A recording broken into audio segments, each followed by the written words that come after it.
Baik, apakah pada penciptaan Allah itu sesuatu yang sia-sia?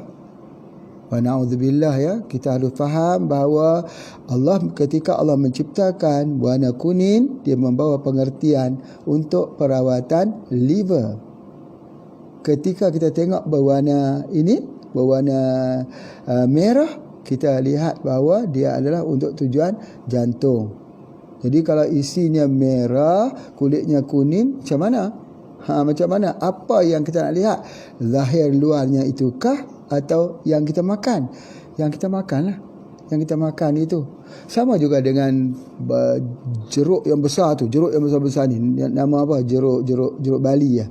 Jeruk Bali ataupun di Kalimantan itu. Bukan Kalimantan lah. Di Makassar tu ada satu nama jeruk khusus dinamakan. Sebab dah tak ingat lagi dah. Jadi jeruk ini, dia juga bergantung kepada warna dia, isi dia tu. Ada yang jeruk itu yang berwarna merah, ya, Masya Allah. Ada yang agak kurang warna merahnya itu. Jadi kesemuanya itu, warna itu memainkan peranan.